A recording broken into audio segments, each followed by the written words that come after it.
Karena lo memang by nature lo tuh di dalam otak lo tuh wired untuk bisa punya empati. Kenapa punya empati itu penting? Karena punya empati itu membuat lo kagak orang jadi kayak gini. Intinya tuh kita hubungan human to human gini. Lo udah mulai merasakan apa yang gue rasakan nggak? Gue tau lo kesepian banget soalnya dalam hidup lo. It's okay. You can let it out. It's okay. Kamu kebanyakan main HP ya? Ya nggak apa-apa loh.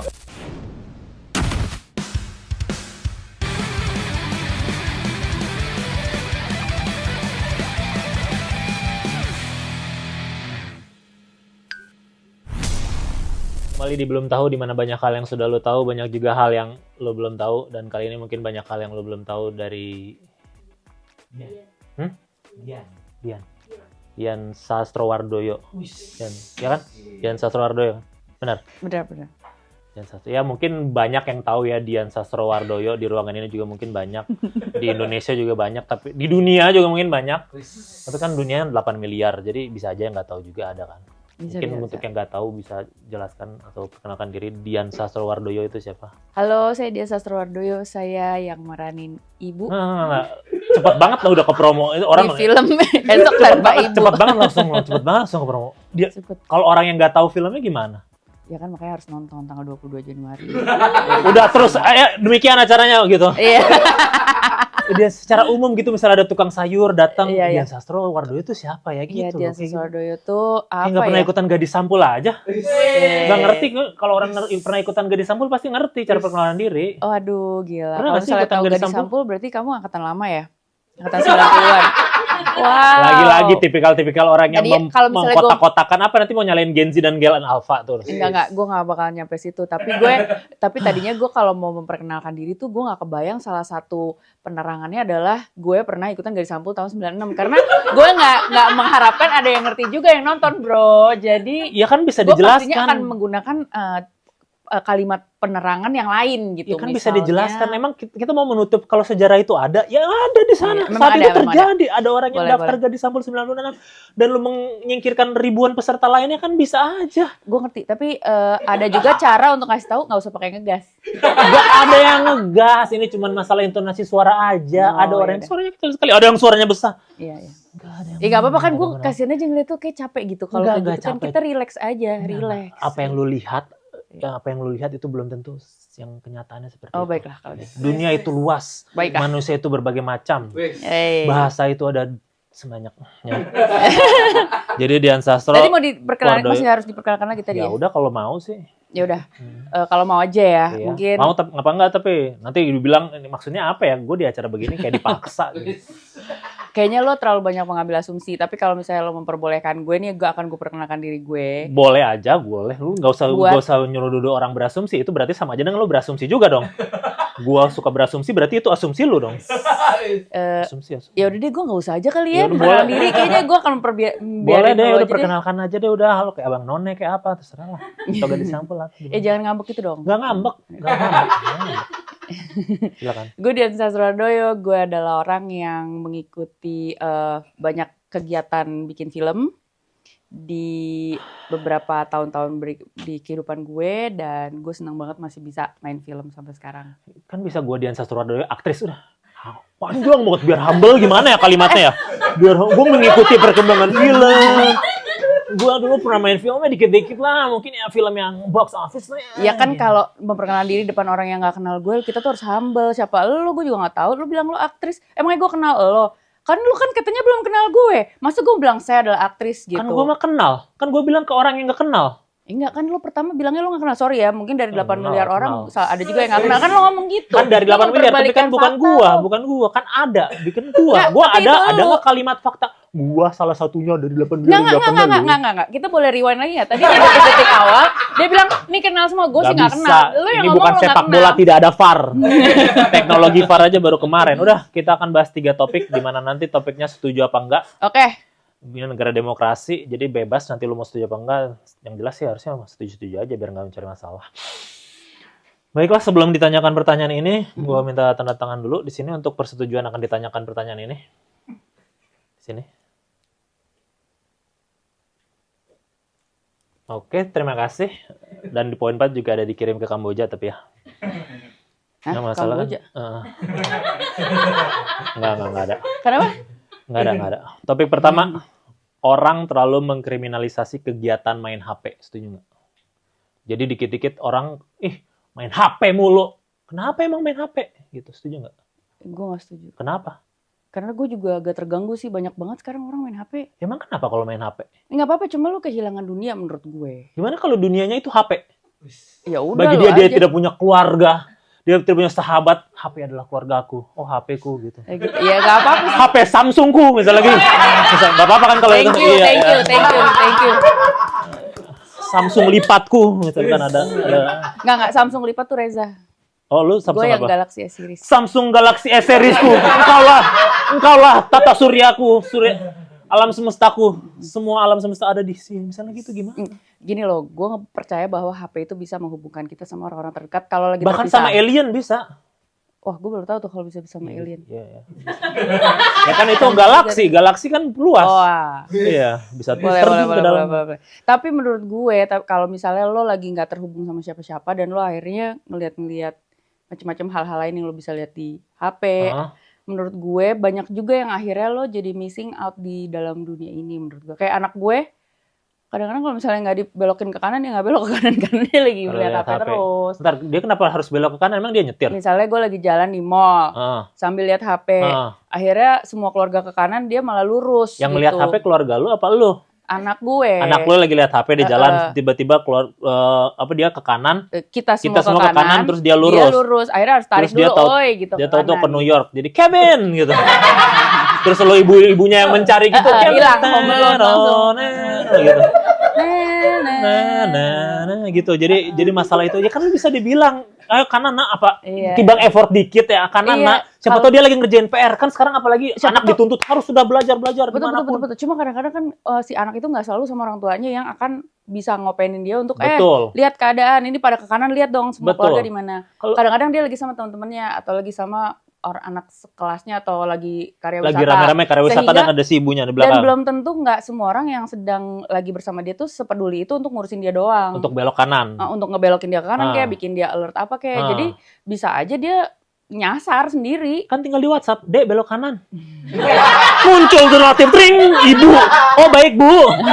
Muncul tuh notif, ring, ibu belok kanan Dek. Kan nggak semua di tempat di Indonesia ini ada internetnya, internet Indonesia ya kan. Iya sih. Tapi kalau nggak dapet sinyal gimana? Ya masalahnya dia karya wisata kemana sampai nggak ada sinyal? Kemana ke hutan? Pecahkan saja. Kasihan jangan gitu kan. Sekarang yang lagi kena bencana boro-boro internet listrik aja nggak dapet. Iya sih. Iya bener makanya. Parah. Tapi kan ada lo tuh peka nggak sih? Peka gua bahkan kita padahal udah ngirim Starlink sana. Tapi Starlinknya tahu-tahu harus pakai tarif. Elon Musk. Iya, padahal Elon Musk juga bingung. Gimana sih? Bukan internet gratis juga, bukan internetnya. Iya, bukan. Iya. Jadi gimana kalau misalnya lo adalah orang yang kecanduan HP, suka main HP, tiba-tiba nggak ada kecanduan HP, nggak ada. Itu cuma kata-kata orang pembenci HP. Nggak ada kecanduan HP yang ada di dalam HP-nya. Kecanduan yang ada di dalam HP. Gimana kalau ketika dia melihat itu, dia tuh melihat informasi terus menerus. Oke. Misal mau diupdate tentang keluarganya lah, mau update tentang bencana, misalnya ada update ada ilmu pengetahuan pengetahuan terus menerus. Nggak ada yang tahu kan? Kita terlalu menjudgmental orang yang main HP terus itu main HP.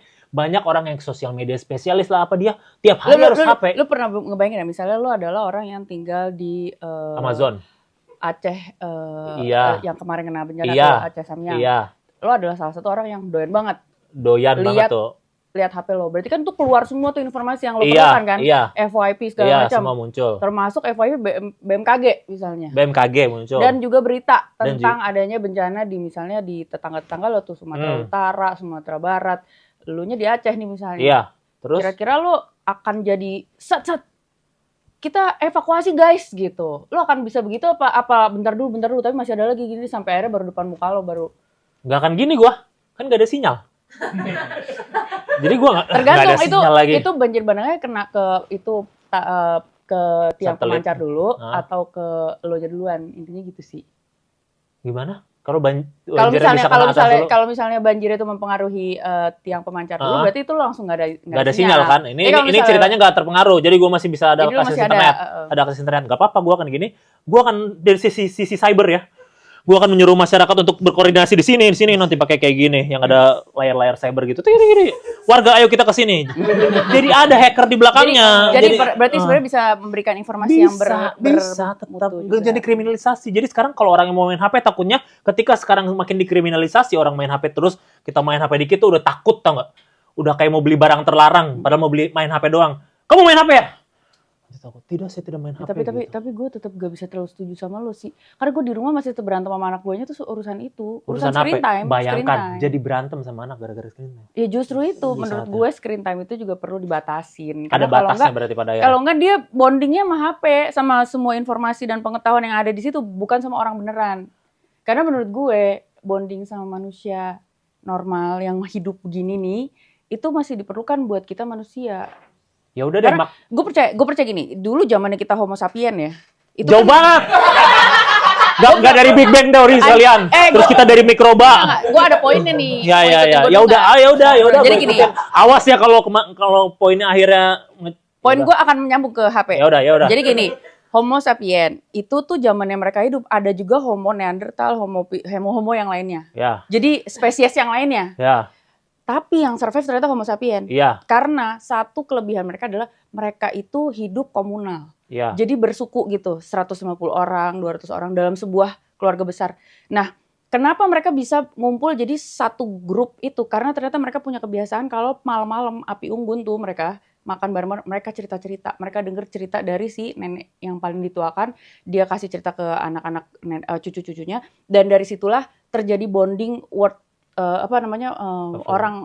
person to person. Dan dari cerita itulah dia jadi punya kebiasaan bahwa kita itu hidup komunal, kita itu satu suku, gue nih satu marga sama lo gitu loh. Kenapa mereka jadi survive? Karena ternyata pada saat mereka hidupnya bareng-bareng, mereka jadi kalau kena bencana alam, kena suku lain, terus mereka perang, mereka jadi bisa lebih survive karena mereka saling membantu, saling menjaga.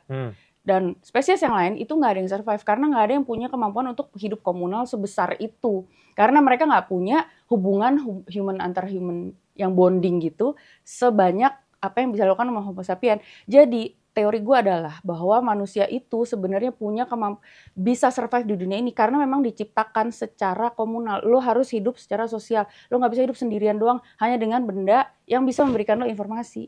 Karena lo memang by nature lo tuh di dalam otak lo tuh wired untuk bisa punya empati. Kenapa punya empati itu penting? Karena punya empati itu membuat lo kagak orang jadi kayak gini.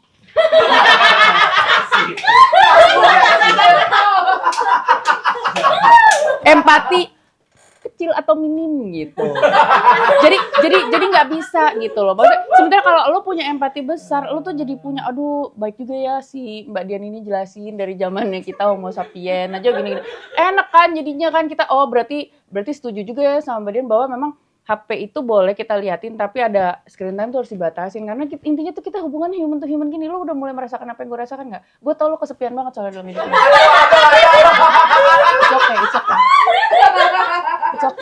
It's okay. You can let it out. It's okay. Kamu kebanyakan main HP ya? Ya nggak apa-apa loh. Banyak loh temen tuh banyak kalau kamu mau memberikan empati dan waktu untuk lo bonding juga gitu, nggak apa-apa. Gue cuma mau berempati ke semua buru-buru pabrik HP yang sedang berjuang saat ini. Karena kalau HP nggak digunakan pada akhirnya semua balik lagi ke masa Homo sapien. Kan digunakan secara terbatas beda sama tidak digunakan sama sekali. Ya udah berarti masih selamat ya. Kamu punya logika yang logika falus apa fallacy logic? I love you. Ya udah berarti solusinya ada screen time-nya Nggak apa-apa, nggak usah ngegas. Ya udah. Jangan ngegas. Ya udah, jadi screen time solusinya dibatasi. Dibatasi berapa? Ya nggak apa-apa, nggak usah ngambek gitu. Berapa sehari? Kita udah jalan tengahnya nih. Ketika ada konflik 1A 1B kita ketemu C-nya apa nih? Berapa? Jadi kita pakai boleh screen time. Berapa screen time-nya? Udah berapa dah kita tahu-tahu sekarang? 2 jam sehari aja. 2 jam sehari maksimal main HP. Di spread ya, jangan 2 jam tok gitu. Kalau waktunya pas udah tinggal dikit udah tinggal 22 jam lagi nih. Misalkan kita udah dari hari Senin udah mau habis udah tinggal 2 jam lagi. Kan masih ada minus 2 jam nih kalau 4 jam. Gimana caranya? Ya gampang lah, nanti lu atur-atur lah di HP lo.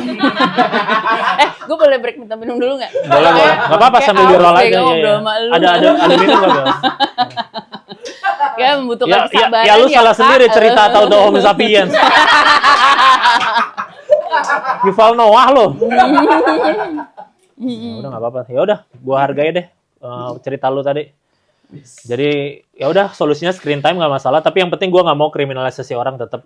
Ya nggak apa-apa kan? Ya tapi jangan kriminalisasi orang, ya udah gitu solusinya. Sebenarnya yang kriminalisasi siapa sih? Banyak main HP mulu. Main HP mulu kan ngomelin yang main HP, bukan kriminalisasi. Kriminalisasi kan berarti kan orang dipenjarain gara-gara main HP. Lu juga yang bener dong, Bo. Bisa aja itu dikriminalisasi. Jadi kayak kalau main HP membuat orang jadi nyetir terus nabrak gitu kan. Iya itu. Iya, makanya emang nggak boleh main HP sambil nyetir. Iya deh.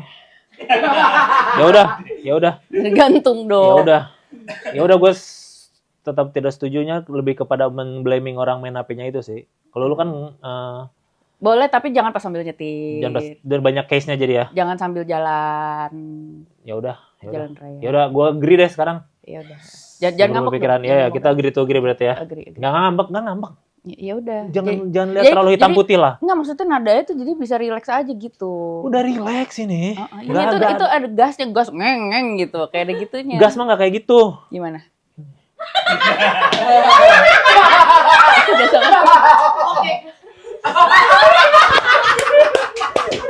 gitu, itu baru gas itu. Ini normal aja. Normal aja. Enggak, bukan ini apa namanya? Knalpot ya? Motor. Kalau di Kebumen banyak gini-gini terus knalpotnya dikekupingin tuh. Banyak orang itu terjadi beneran. Oke. Topik ketiga. Kedua. Karena udah lama banget udah kayak ketiga aja nih. Topik kedua. Nggak ada satupun orang di dunia ini yang nggak suka soto. Jadi semua orang tuh suka soto atau belum suka soto. Setuju. Kenapa? Karena apa yang bisa lo nggak suka dalam soto? Ada kuahnya, ada sayurnya kan, biasanya pakai toge atau sayur apa gitu. Ada dagingnya, ayam atau daging. Tapi kan nggak semua orang suka makanan berkuah. Gimana kalau orang yang gue sukanya makanan kering-kering aja? Gue sih anti sih makanan basah, sorry. Karena berkuah itu baru enak kalau anget. Kalau misalnya dia nggak suka, itu pasti dia makannya bukan pas lagi baru jadi. Apapun, mau dia dingin, mau mendidih sampai lidahnya kebakar juga dia tidak suka, gimana? Siapa orang yang nggak suka? Pasti ada orang, ini kan 8 miliar. Orang di Kanada bisa aja nggak suka soto. What is soto? Oh, I don't like it. It's cool. It's culture, but I don't like it. Orang yang hidup di Eskimo. Pasti suka banget. Justru nggak ada yang tahu. Mereka pasti kedinginan. Pasti asumsi lagi, katanya jadi berasumsi. Tapi kenapa jadi orang suka asumsi kayak gitu? Bayangan gue gini, semua makanan berkuah panas itu laku di era musim dingin. Karena orang di saat kedinginan mereka perlu kuah-kuah panas untuk menghangatkan badan. Yang mungkin nggak suka adalah mungkin orang-orang yang emang hidupnya di cuaca panas sehingga makan soto bikin makin panas gitu. Tahu kenapa soto ada di Khatulistiwa? Karena tidak akan mungkin bisa ada di negara dingin. Bayangkan ada di Rusia, di daerah Stockforkres, nggak ada nama gitu. Di Moskow, soto itu ketika lagi musim dingin keluar aja udah beku. Makanya soto tidak mungkin terjadi di sana. Iya, jadi tidak mungkin. Jadi belum tentu itu. Jadi kenapa ada di sini? Kalau gue bilang kayaknya kalau orang Rusia kita kenalin nama soto, gue rasa dia bakal suka juga. Gimana caranya? Karena emang belum banyak aja upaya pengenalan soto kepada orang-orang yang sangat membutuhkan. Ya butuh ratusan tahun. Bahkan negara Eropa saja sampai mencari rempah-rempah ke sini ya. Kita sudah terbiasa dan mereka belum. Bagaimana kita mau perkenalkan soto? Jadi kita perlu mengadakan sebuah kampanye perkenalan soto kepada Kementerian Pariwisata, suruh ke sana. Ini soto diterangkan ke orang-orang Rusia. Putin makan dan main anjing mulu gitu. Main beruang kayak gitu jadi. Gimana? Iya, kayaknya gitu. Karena menurut gue soto itu punya fungsi-fungsi emosional juga. Ada itu, emang gue yakin itu kok. Gue orang Indonesia dan gue pecinta soto apapun itu. Kalau pribadi, lu suka soto apa enggak? Sangat suka gue, soto apapun jenisnya. Mau yang santan, mau yang bening, mau yang nggak bening, mau yang santan. Oke. Mau yang ada susu. Apa perasaan yang timbul setiap kali lo habis makan soto?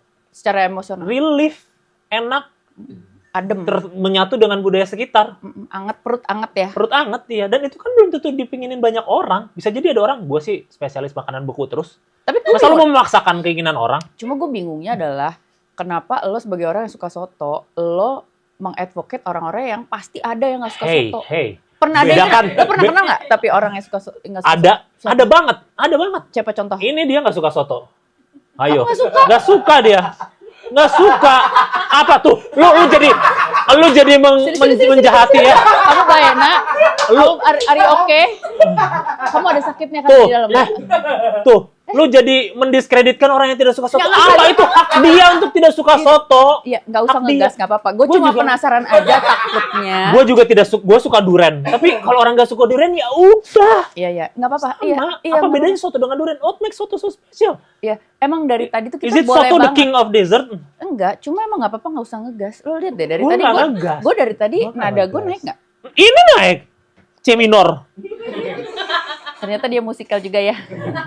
Nggak, gue cuma penasaran aja. Kira-kira dia yang nggak suka soto itu apakah ada kelainan dalam hidupnya? Masa ada kelainan? Itu terlalu menginikan. Ya maksudnya gue pengen tahu aja. Jangan-jangan dia itu pernah punya trauma terhadap soto. Apakah dia pernah melihat sebuah kejadian yang sangat tidak menggak enakan hati pada saat dia dijejelin soto pas kali aja loh. Ada kemungkinan itu. Mungkin ada inner child trauma terhadap soto dan akhirnya terjadi asosiasi muscle memory. Sekarang ya kan? Gini, lu ada makanan yang lu nggak suka nggak?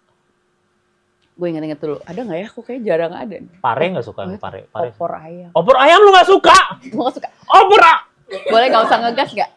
Gue ngegas, gue kaget. Bedakan ngegas sama kaget dong. Okay. Kan kita tahu ngegas seperti apa. Ini knalpot apa? Knalpot.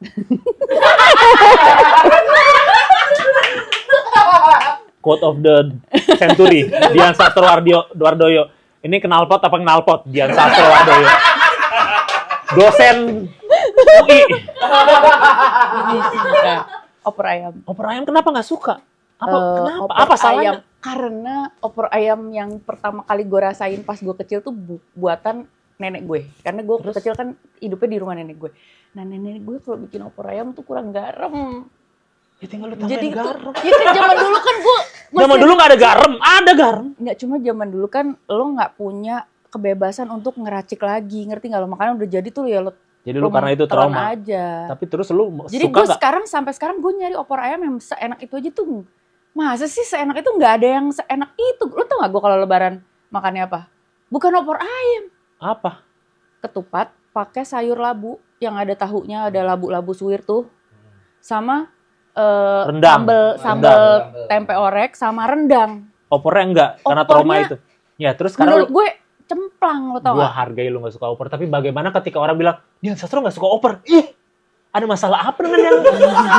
Lu kenapa? Langsung gue ceritain kan tadi, alasan gue, masalah gue adalah... Tapi suka gak digituin ketika lu lagi dengan mood dengan bagus? Enggak. Tapi lu lihat dong, masalahnya kan bukan gue. Masalahnya adalah gue ceritain, gue waktu kecil, nenek gue bikin opor ayam kagak pernah enak. Gue nanya sama dia bukan apa yang salah dari dia, tapi mungkin dia pernah mengalami sebuah trauma tertentu dengan si soto. Gue kan gak ngejudge orang. Lu mau ngejelasin itu ke 1000 orang? Tiap lu gitu, oh Dian Sastro gak suka opor, kenapa? Lu mau akan terus gitu? Lu ada satu titik gak akan capek emang? Jadi emang pertama-tama kita memang harus berangkat dari asumsi positif thinking.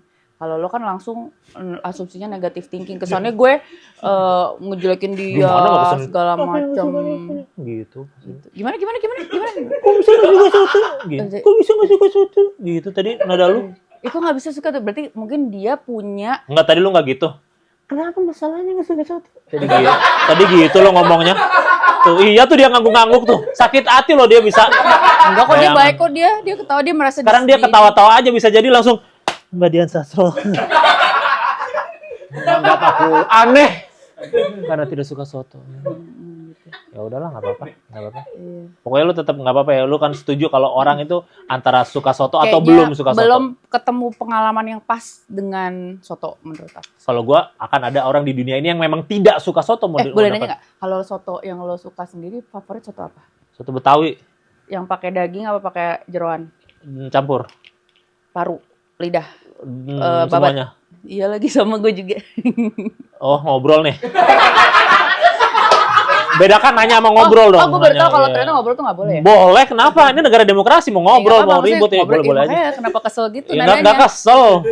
Cuman itu kan cerita, kirain gue mau apa, lu mau mendebat lagi atau apa? Ternyata cuman, kita sama kok gitu. Iya, soalnya gue pengen tahu pengalaman lo sama soto kan pasti beda-beda. Ada yang soto Betawi, ada yang sotonya lo nggak, dia gue nggak tahu, mungkin dia punya pengalaman jelek sama soto apa tuh, gue nggak tahu. Terakhir yang soto yang lo nggak, yang bikin lo kapok banget sama soto tuh apa? Soto Betawi. Karena apa? Karena pakai santan. Tuh, berarti dia pengalaman dia sama soto Kudus gimana? Belum pernah. Tuh kan, dia belum pernah cobain soto Kudus, men. Soto Kudus memang sangat enak. Nah itu dia. dengan tuh mangkok soto kecil jago. yang pengen berkali-kali. Gue pasti 2,5 mangkok. Itu dia soto favorit gue adalah soto Kudus karena lo akan racik pakai kecap, pakai jeruk nipis, pakai sambal dan pakai sejumput garam. Coba nanti kapan kita makan soto Kudus mungkin dia jadi suka sama soto. Itu maksud gue. Ada yang kurang tapi dari semua itu. Dari lu bilang tadi soto Kudus harus ada sejumput garam, ada kerupuk dan segala macam. Ada yang satu yang kurang. Apa? HP depannya. Biar lu bisa makan soto sama. Iya dong. Kayak Dian Sastrowardoyo gitu ada.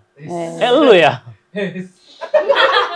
Ya udah, pokoknya lo kan tetap kayak gitu, lo menganggap orang belum suka aja. Kalau gue tetap akan ada anggapan kalau orang selamanya tidak akan suka walaupun dia akan pernah nyoba seenak apapun soto itu, ya nggak masalah, itu hak dia dan wajar-wajar aja. Seperti layaknya orang tidak suka spaghetti, tidak suka durian dan juga tidak suka fried chicken, ada aja.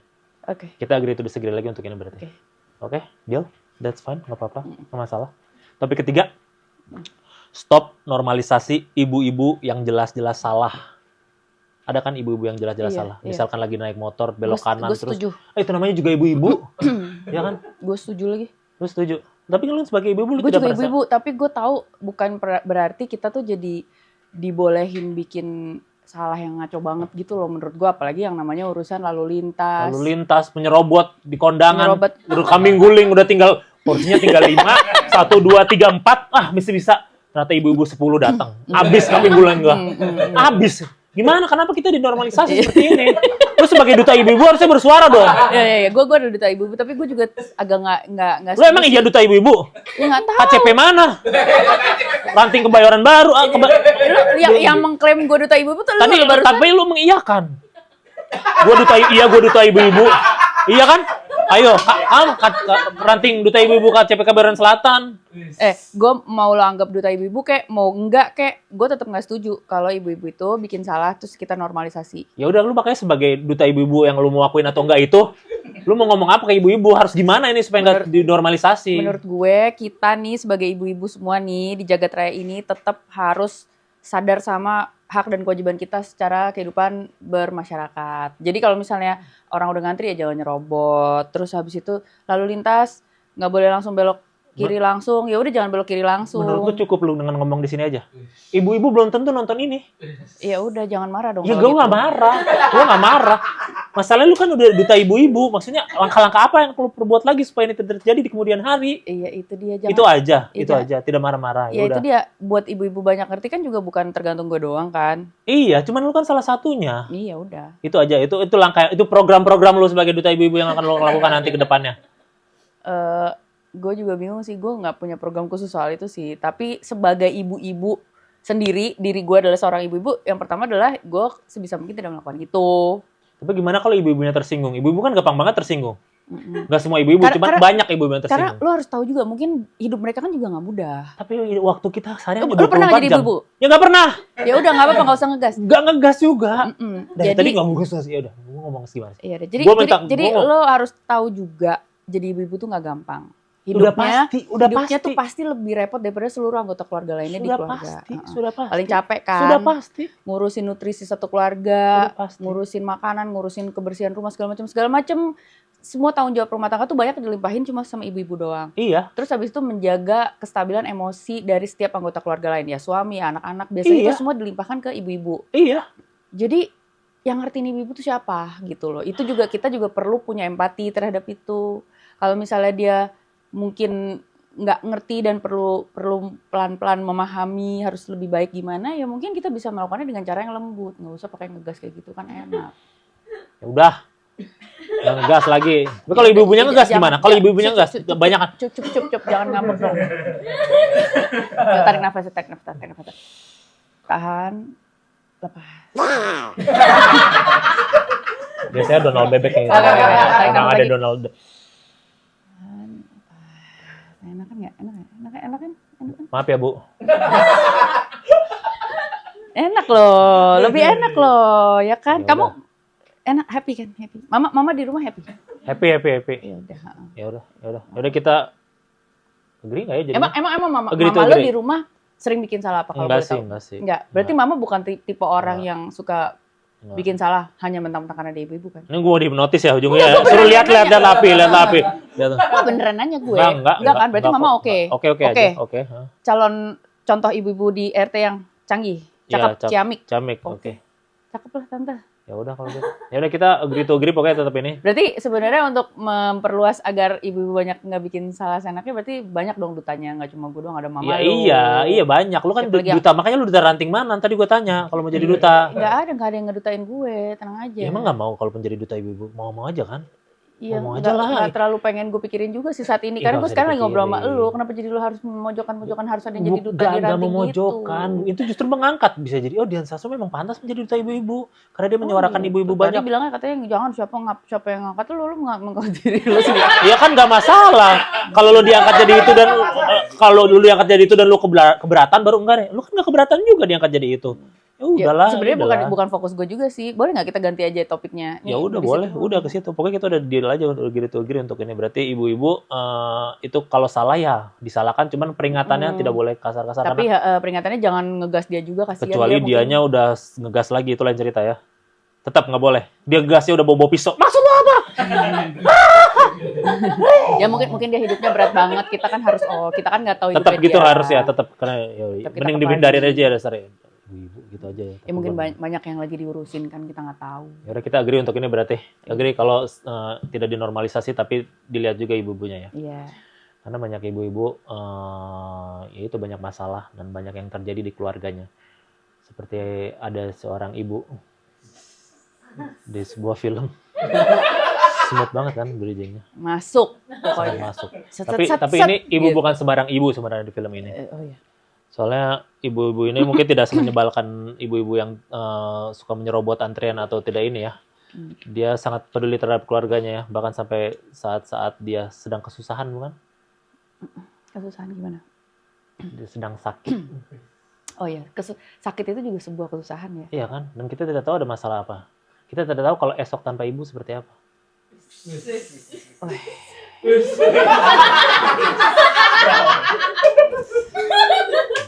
Masuk kan? Tahu kan film Esok Tanpa Ibu? Tahu nggak ya? Asik. Nggak usah pura-pura deh. Kita tahu dunia showbiz tapi nggak usah pura-pura gitu deh. Jangan ngambek nggak usah gitu pura-pura dong. deh. Lu kan yang main di situ. Iya jangan ngambek. Tadi aja dia bilang langsung gue pemeran ibu dari awal udah kayak gitu. Udah tahu ininya ijo-ijo itu udah tahu itu pasti bajunya Esok Tanpa Ibu. Jadi lu main di situ. Tapi lo tahu kalau misalnya besok amit-amit tanpa ibu lo tuh gimana? Nggak ada, semua orang clueless pasti di dunia ini. Gue juga nggak tahu, ibu gue juga, maksudnya jangan amit-amit lah gitu loh, jangan dong gitu. Iya, jangan semua orang pasti sama pemikirannya sama, mau sekasar ibu apapun ibunya ya ada terjadi, ya, pasti ketika ibunya tidak ada akan merasa kehilangan dan sangat berat, kita tidak tahu. Kalau buat lo sendiri, nyokap lo tuh paling banyak berperan dalam hidup lo tuh dalam hal apa sih? Dari kecil, iya tentunya, maksudnya di luar itu, di luar menghidupkan lo ya. Ya kurang lebih banyak kan sifat juga dari situ. Jadi berarti dia banyak. Dia nggak marah-marah kayak gini ya, ini lain cerita dong. Oke. Emang lu apa? Kalau di gue belajar segala macam. Ya dia kayak guru awal pertama hidup gue. Gue tuh memahami dunia tuh lewat kacamata nyokap gue. Udah pasti, karena kan biasanya yang diajarin ibu lebih enak dibanding diajarin bapak kan. Terlepas dari. Emang bapak pernah ngajarin ya? Pasti. Emang bapak nggak pernah ngajarin? Ya paling kalau misalnya sebulan sekali, ibu ya tiap hari gitu. Iya, dan ada kesenjangan kan ketika bapak yang ngajarin, mending ibu aja deh yang ngajarin, ada kayak gitu kan. Iya. Emang kan wajar kan kayak gitu. Nah itu tuh yang diceritain banget di film ini sebenarnya. Jadi ketika ibu nggak ada, benar-benar clueless. Bapaknya tuh kebanyakan ngelimpahin ke ibunya. Kamu aja deh ngobrol deh sama anaknya deh. Tapi kerja kan, nggak kerja terus nganterin ibu ke pabrik terus malah mancing sambil nunggu mancing terus balik lagi jemput sore hari. Enggak kan, ya nggak kayak gitu kan. Mau bertanggung jawab juga tapi ya cuman dilimpahkan semuanya ya. Iya, jadi itu tapi giliran ngelimpahin ke istri terlalu banyak urusan ngobrol sama anak remaja, nggak tahu tiba-tiba istrinya sakit.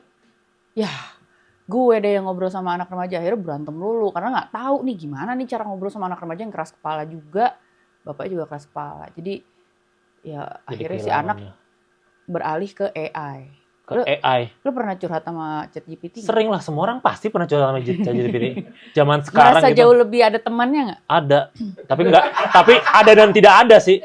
Karena ketika sudah cerita banyak-banyak, mau tahu sarannya apa?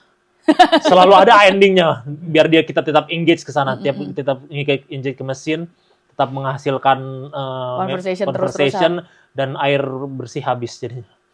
Oh iya benar. Iya, jadi habis. Nah anak yang ada di film Esok Tanpa Ibu, si Cimot ini akhirnya juga dia suka curhat sama si AI version dari ibunya yang dia upload semua data ibunya, akhirnya AI di rumahnya akhirnya dijadiin dengan sifat-sifat dan suara dan pengetahuan ibunya.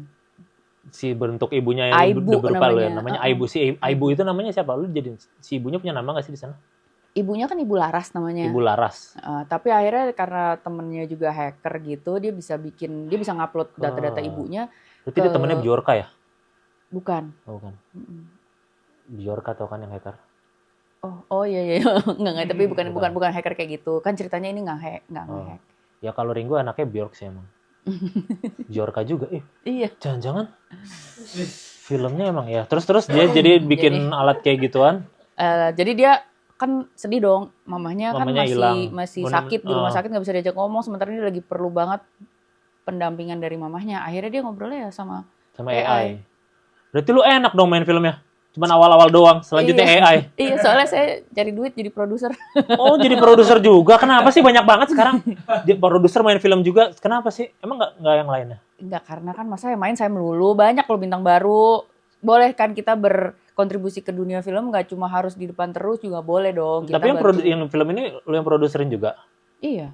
Itu main juga tapi? Ya kan mainnya jadi peran pendukung. Peran utamanya kan anaknya sama si Ringo. Aku peran pendukung aja. Jadi biar pendukung gue jadi AI aja deh gitu. Ya kalau nggak pusing juga saya nanti meeting sama investor, nanti nggak ada yang goal, nanti nggak jadi syuting ntar. Kalau gue kebanyakan syuting depan kameranya, nanti yang minta duitnya siapa? Ya deh. Apa terus jadi ini terselenggaranya ide dari lu ini filmnya? Enggak, dari base. Tapi habis itu barengan sama kami bikin. Kami itu siapa? Saya dengan 2 partner saya lainnya. Ya udah nggak usah tahu juga. Kita belum tentu kenal juga. Terus idenya cerita pertama dari siapa? Cerita pertamanya tuh cerita Pariwara. Bentar minum dulu, belibet minum dulu, bentar. Jangan marah-marah dong. Enggak marah-marah. Citra Pariwara. Cerita. Ceritanya awalnya dari Gina Esnur. Oh, dari Gina Esnur. Gina Esnur tuh udah nulis ini film dari zamannya sebelum pandemi. Bahkan sebelum AI populer ya. Sebelum itu pas lagi zaman pandemi kan banyak banget yang punya orang tua tuh ada yang tiba-tiba nggak survive gitu, karena kan COVID kalau kena ke orang yang udah lansia kan comorbid segala macam. Nah ternyata nih dari salah satu penulisnya Diva Aprecia sama Gina Esnur berdua tuh mereka tuh kayak menuangkan rasa kehilangan sama ada yang ditinggal bapaknya, ada yang tinggal ini. Jadi itu di situ gitu loh. Ini tuh kayak gimana ya rasanya kalau kita tuh belum siap saying goodbye, tapi udah harus ditinggal, tapi terus ternyata di zaman teknologi ini tuh jadi ada alternatif lain gitu loh. Kita jadi bisa ada AI ini. Apakah kira-kira akan terobati nggak ya rasa kangennya gitu loh. Apakah itu bisa menggantikan gitu loh. Ini berarti film ter-sci-fi lu ya sebenarnya? Iya, pertama kali ini. Pertama kali ter-sci-fi. Ya udah deh, mudah-mudahan pada nonton. Kalau mau nonton kapan? 22 Januari 2026. 22 Januari 2026. Tanggal cantik itu. Oh, iya, 220126. Cantik dari mana biasa aja sih. Oh iya, kok lu oh iya. Gue ya makanya gue lagi mikir emang cantik ya. Ya, tapi lo cantik itu relatif bagi orang enggak, mungkin bagi orang iya. Karena di film ini dibahas juga apakah kita punya keterhubungan sama alam. Betul, karena di situ. Ibu Pertiwi kan alam ya. Ibu Pertiwi dan alam. Walaupun itunya Ibu Laras ya. Ibu Laras soalnya pencinta alam. Ibu Laras pencinta alam, terbukti dengan warna bajunya juga hijau. Yes. Semua berputar di situ. Dan kenapa Ringo? Karena Ringo itu Agus Rahman. Iya, itu sebuah rahmat alam. Dian Sastrowardoyo. Salam dulu. Pinter banget. Terima kasih sudah menjelaskan Homo sapien ya. Satu SKS dari Yuval Noah Harari. Ya, Yuval Noah Dian Sastrowardoyo. Ya, baik, 22 Januari 2026 hanya di bioskop. Bioskop apa? Bioskop terdekat. Bioskop apa? Bioskop apapun. Bioskop apa? Kesayangan dong. Bioskop kesayangan kamu. Iya harus kesayang. Karena kalau tidak sayang kita belum tentu datang ke bioskopnya. Tapi lo pernah nggak nonton di bioskop yang nggak terlalu dekat dari rumah lo? Enggak, harus sayang. Iya sayang nggak apa, tapi kebetulan yang lo sayang itu nggak yang dekat rumah lo. Ya nggak apa-apa, yang asal sayang lu ketika lo sayang lu berlautan lu seberangi juga lo kan datangi. Tapi kalau misalnya dia ada di bioskop lebih dekat ke rumah lo, Ada juga dong di situ. Ya bisa aja lu sayang aja sama itu. Apa susahnya sih memberi rasa Enggak, lu sayang? sayangnya yang jauh tetap. Enggak, lu kan bisa membagi rasa sayang. Lu sayang sama anak-anak lu, sama suami, sama keluarga, terbagi. Enggak ada yang persentasenya lain-lain kan. Sama halnya dengan bioskop. Bisa aja kita kayak gitu. Boleh. Iya kan? Bisa. Pokoknya ada di bioskop ya. Jadi ada di bioskop. Mau bioskop yang lo sayang, lo yang nggak sayang juga nggak apa-apa. Pokoknya ada di bioskop. Ada di bioskop, mau sayang. Cuman kalau mau nontonnya yang disayang. Yang Karena kalau bioskop yang lu nggak sayang bisa jadi disayang orang lain kan? Oh. Lah iya dong, emang bioskop itu cuma ini doang, ya kan? Iya, benar. Ya kan bisa. Jadi Esok Tanpa Ibu ada di bioskop yang disayangi lu atau enggak ya akan ada di situ. Disayangi orang lain. Disayangi orang lain, lu tinggal datengin aja, lu tinggal nonton. Lu sayangi bioskop lu sayangi film itu, lu sayangi semua cast yang ada di situ, lu sayangi semua kru di film itu, lu sayangi semua penjajan sosisnya, lu sayangi satpamnya. Apa salahnya memberi sayang? Adanya gorengan penjualnya. Ada Penjual sosis gorengan. tau. Ada sosis di bioskop. Nggak ada. Ada sosis Nggak, tagor. kalau tempat syutingnya sih adanya jualan Ini kan gorengan. di bioskopnya. Oh, 22 Januari 2026. Tapi ada juga gorengan di bioskop. Ya ada, cuman janganlah terlalu banyak gorengan. Ya tapi kan kalau misalnya sosisnya juga digoreng. Ada yang direbus. Tapi kalau yang di bioskop kan yang digoreng. Tapi awalnya direbus itu. Bilang aja Mbak jadi goreng direbus lagi. dulu, abis itu digoreng. Iya Bang, nggak usah digoreng lagi bisa. Itu soalnya kalau misalnya cuma direbus doang anyep-anyep gitu dong. Nggak apa-apa. Di New York kan gitu. Oh, iya benar. Iya kan di New York yang gitu, yang hotel langsung dari $1 miss. Yeah, nice. New York City, World Trade Center. Wow. Gitu ya. Jadi gitu ya 22 Januari di tangan cantik itu ya. Iya. Esok tanpa ibu. Ya demikianlah kita sudah di penghujung acara. Kita sudah tahu banyak hal tentang Dian Sastrowardoyo yaitu soto ya. Dan tadi kita sudah tahu akan ada film bagus Esok Tanpa Ibu 22 Januari 2002 namanya di bioskop kesayangan Anda dan yang nggak kamu sayang juga ada juga. Yang nggak sayang juga ada dan sayangin orang lain ada. Apa salahnya sih menyayangi bioskop? Sebelum kita itu ada pertanyaan dari Telegram dulu. Jadi kita ada Telegram belum tahu dan ada pertanyaan singkat untuk dijawab oleh Kak Dian Sastrowardoyo. Apakah itu berminat menjawab pertanyaan tersebut? Kalau iya akan saya lanjutkan, kalau tidak saya tidak akan lanjutkan. Baik, pertanyaan pertama bernilai Rp50.000. Nggak ada nilainya. Baik, pertanyaan adalah dari semua karakter yang pernah Mbak mainkan, mana yang paling ngubah cara Mbak melihat hidup? Wow. Ini harus tetap promo apa harus? Iya lagi, nggak bisa ini pertanyaan karena ini promo, nggak bisa ya, udah jawab. Kalau hidup Kak Dian adalah film, genre apa yang merepresentasikan kehidupan Kak Dian dan kenapa? Film keluarga. Film keluarga. Kayak Home Alone gitu-gitu. Home Alone film keluarga, Home Alone mah film sadis. Iya itu penjahatnya digituin, udah pernah lihat yang di SNL belum yang ada versi sadisnya? Belum. Oke. Pertanyaan selanjutnya adalah Bang Kuku mau nanya Kak Dian Sastro kapan main film sama Rocky Gerung? Oh my god, nightmare gue lagi. Aduh, trigger. Ya Allah. Oh my god, itu dosen kelulusan skripsi gue yang kayaknya kalau bisa udah ya lulus sekali aja. Berarti enggak ya, berarti enggak usah. Ampun ya Pak, ampun. Tapi kayak kalau Bapak main film saya kabur. Lebih susah jadi aktor, produser atau dosen Kak? Aktor. Ya udah. Itu aja berarti pertanyaan untuk dari Telegram dari Kak Dian Sastro dan demikian adalah podcast kali ini dan kita sudah menanyakan 3 pendapat dari tadi dan kayaknya yang satu setuju, sisanya tidak setuju ya. Tidak masalah, namanya negara demokrasi. Dan tadi kita sudah tahu juga akan film Esok Tanpa Ibu itu 22 Januari 2002 namanya. Di bioskop kesayangan Anda ada Dian Sastrowardoyo, Ringo Agus Rahman dan main Cimot siapa namanya? Ali Fikri. Berarti dia perdana ya? Dia udah banyak filmnya. Udah banyak ya? Tapi ini perdana dia jadi pemeran utama yang benar-benar dan Dian Sastrowardoyo. Dan seperti podcast pada umumnya akan ditutup dengan sulap.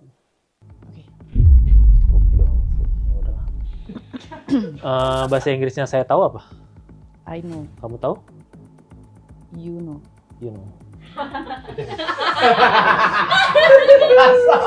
Dan itu sulap pertama, stage pertama orang sudah banyak. Wow. Oke. Stage kedua bilang stop di mana aja? Stop. Silakan diambil. Sudah? Tolong perlihatkan ke kamera ke seluruh dunia di sini. Sudah?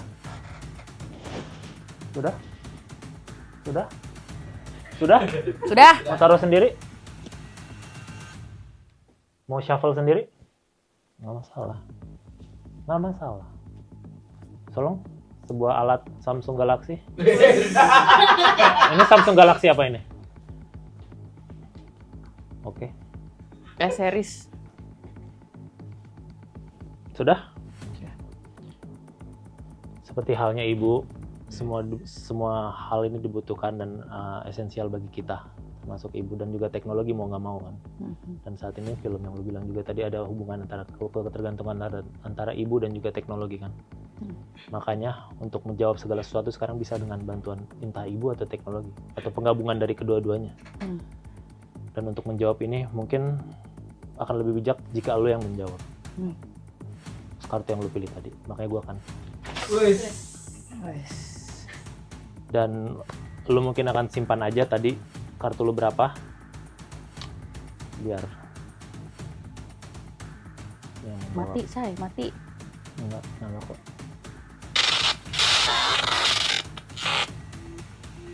Hai Cimot, hai Bapak. Apa kabar? Ini Ibu.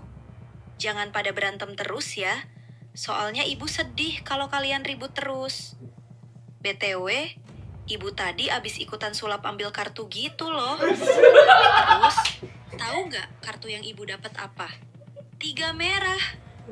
Mungkin itu pertanda kalau walaupun kita bertiga terpisah, cinta kita tetap gak pernah padam kayak warna merah. Ya udah, pokoknya tolong ingat pesan Ibu ya. Ibu. Belum tahu. Keren.